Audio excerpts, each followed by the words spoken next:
পদ্ম ফুলের গাছ তো আমার রয়েছেই, আর এটা কিন্তু আমি টিউবার থেকে তৈরি করেছি আর খুব সহজেই ফুল পেয়ে গেছি। তাই ভাবছি এবার পদ্মের বীজ থেকে গাছ তৈরি করবো, আর সেই গাছে কতদিন বাদে ফুল আসে সেটা দেখার জন্য কিন্তু অনলাইন থেকে কিছু পদ্মের বীজ আমি পারচেজ করেছি।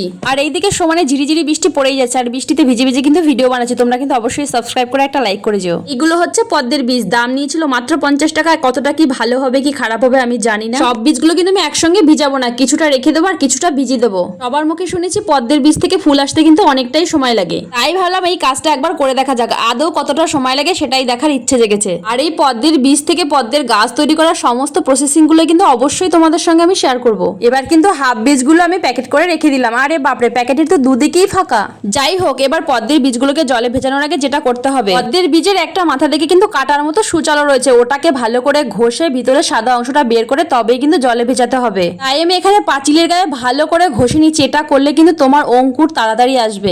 সবগুলো ঘষে এবার জলে ফেলে দিলাম। আমি কিন্তু এই কালারের পদ্মের বীজ নিয়েছিলাম, আদৌ কি কালারের আসবে আমি জানি না। এবার দেখি কতদিনই বীজ থেকে গাছ বের হয়, আর দুদিন বাদে বাদে কিন্তু অবশ্যই জল চেঞ্জ করতে হবে। আসতে হবে। টাটা।